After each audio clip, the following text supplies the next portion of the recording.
I begin today's debate by thanking Dr. Martin McAleese and his team for their excellent work on this report. I thank equally all of the women who met with them to assist in its compilation. I also thank the religious orders who cooperated fully with Dr. McAleese. Together they have helped provide Ireland with a document of truth. The Magdalene laundries have cast a long shadow over Irish life, over our sense of who we are. It's just 2 weeks since we received this report, the first ever detailed report into the state's involvement in the Magdalene laundries. It shines a bright and a necessary light on a dark chapter of Ireland's history. On coming to office, the government was determined to investigate the facts of the state's involvement. The government was adamant that these ageing and elderly women would get the compassion and the recognition for which they have fought for so long, deservedly so deeply, and had until now been so abjectly denied. The reality is that for 90 years, Ireland subjected these women and their experience to a profound and studied indifference. I was determined because of this, that this government, this Dáil, would take the necessary time not just to commission the report, but to actually study it, and having done so, to reflect on its findings.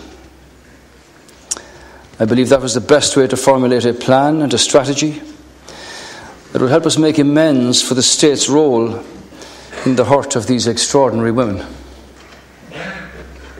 I'm glad that so many of the women themselves agreed with that approach, and I'm glad that this time of reflection gave me the chance to do the most important thing of all, to meet personally with the Magdalene women, to sit down with them face to face, to listen to their stories. I have to say it was a humbling and inspiring experience. Today, as their Taoiseach, I'm privileged to welcome some of these women to this house, many of whom have travelled long distances to be here. And I welcome you, every one of you, to your national parliament, to Dáil Éireann. What we discuss today is your story.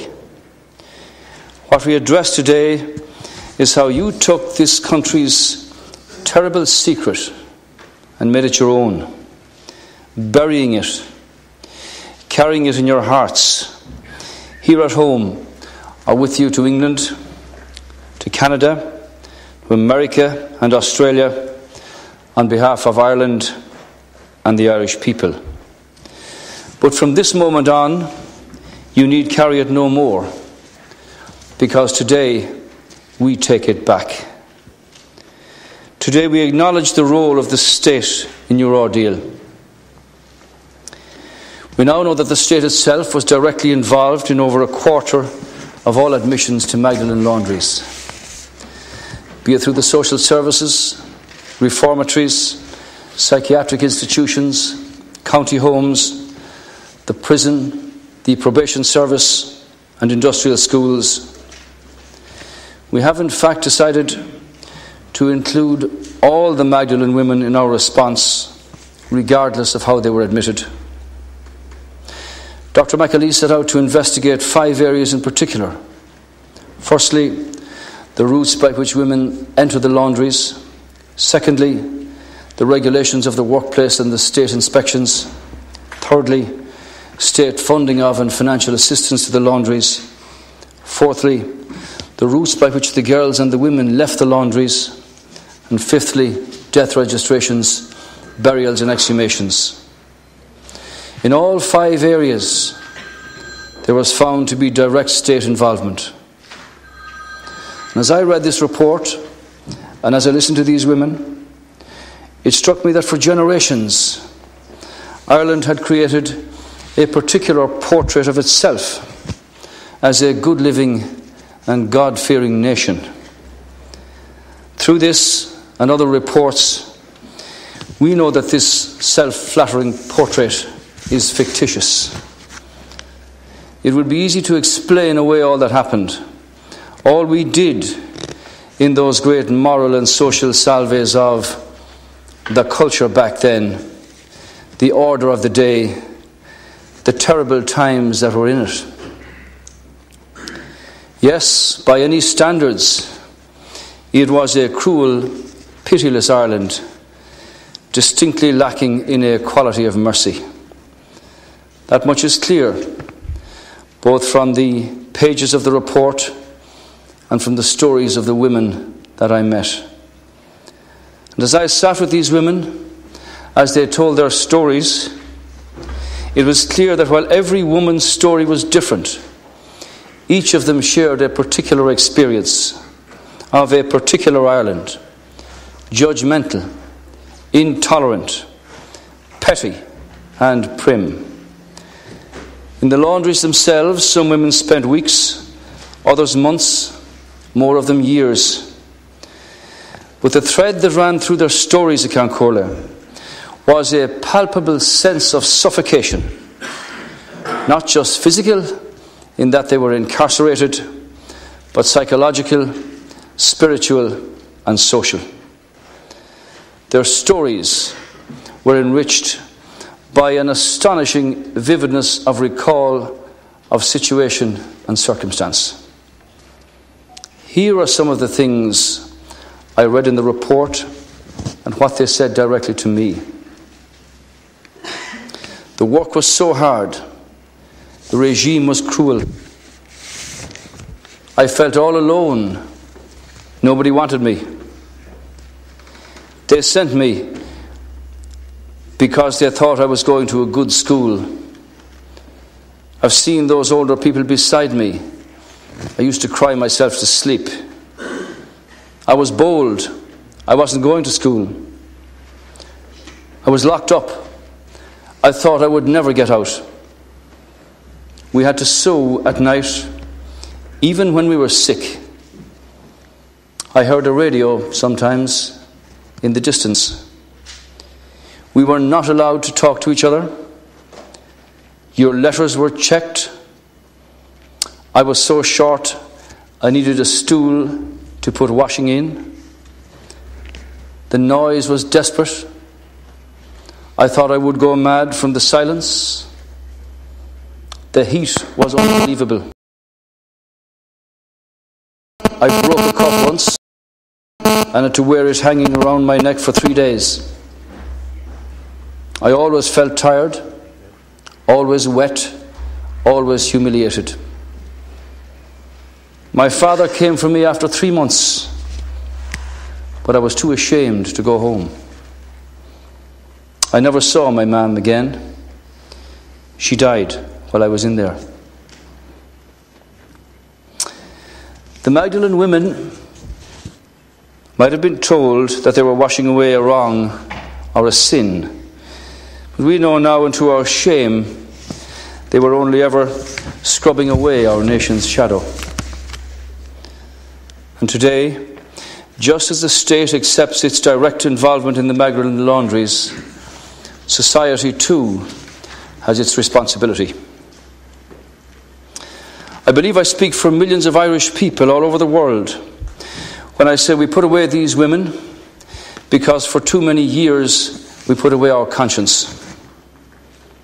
We swapped our personal scruples for a solid public apparatus that kept us in tune and in step with a sense of what was proper behaviour or the appropriate view, according to a sort of moral code that was fostered at the time, particularly in the 30s, the 40s, and the 50s.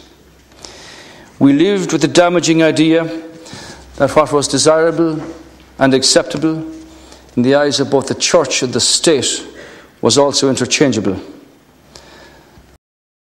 Is it this mindset then, this moral subservience, that gave us the social mores, the required and the exclusive values of the time that welcomed the compliant, the obedient, and the lucky us, and banished the more problematic, the spirited, or the unlucky them.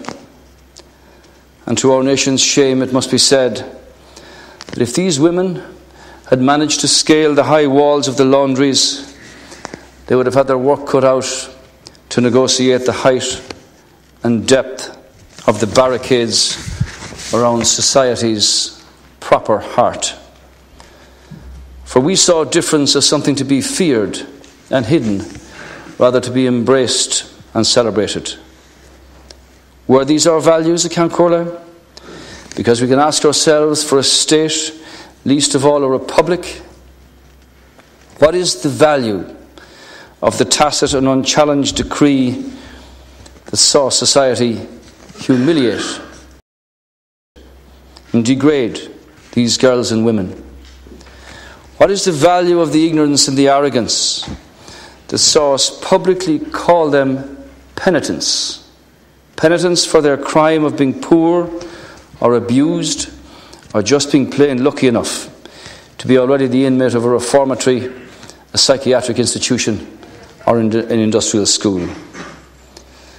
We can ask ourselves, as the families we were then, what was worthy, what was good about the great euphemism of putting away our daughters, our sisters, our aunties? Those values, those failures, those wrongs characterized Magdalene, Ireland. Today we live in a very different country with a very different consciousness and a very different awareness. An Ireland where we have more compassion, more empathy, more insight, more heart. We do because at last we are learning those terrible lessons. We do because at last we're giving up our secrets. And we do because in naming and addressing the wrong, as is happening today, we're trying to make sure we quarantine such abject behaviour in our past and eradicate it from Ireland's present and from Ireland's future. In a society guided by the principles of compassion and social justice, there never would have been any need for institutions such as the Magdalene laundries. The report shows that the perception that the Magdalene laundries were reserved for what was offensively and judgmentally called fallen women is not based upon fact at all, but upon prejudice. The women are, and always were, wholly blameless. Therefore, Count Corla, I as Taoiseach, on behalf of this state, the government and our citizens, deeply regret and apologise unreservedly to all those women for the hurt that was done to them, for any stigma they suffered as a result of the time they spent in a Magdalene laundry. I hope that the publication of the McAleese report and this apology makes some contribution to the healing process. But on reflecting on the report, I've come to the view that these women deserve more than this formal apology, important though it is. I also want to put in place a process by which we can determine how best to help and support the women in their remaining years. One of the many things I've learned during my recent meetings with the Magdalene women is that their circumstances and their current needs vary greatly from person to person. That's why the government has today asked the President of the Law Reform Commission, Judge John Quirk, to undertake a 3-month review to make recommendations as to the criteria that should be applied in assessing the help that the government can provide in the area of payments and other supports, including medical cards, psychological and counselling services, and other welfare needs. The terms of reference for Judge Quirk will be published later today, and will also arrange for the representatives of the women to be fully briefed on this process. When Judge Quirk has reported, the government will establish a fund to assist the women based on his recommendations. I'm confident that this process will enable us to provide speedy, fair and meaningful help to the women in a compassionate and a non-adversarial way. I am determined that the fund will be primarily used to help the women, as is their stated and strong desire, and not for legal or administrative costs. The Magdalene report also refers to women who recounted similar experiences in other residential laundries, such as the laundry offering services to the public operated in the training centre in Stanhope Street in Dublin. The government has decided that these women should be included in both the apology I have extended today and in the fund. I am also conscious that many of the women I met last week want to see a permanent memorial established to remind us all of this dark part of our history. I agree that this should be done. I would like to engage directly with the representatives of groups of as many of the women as possible to agree on the creation of an appropriate memorial to be financed by the government separately from the funds that are being set aside for direct assistance for the women. Let me conclude, Count Corla, by again speaking directly to the women whose experiences in the Magdalene laundries have negatively affected their subsequent lives. As a society, for many years, we failed you.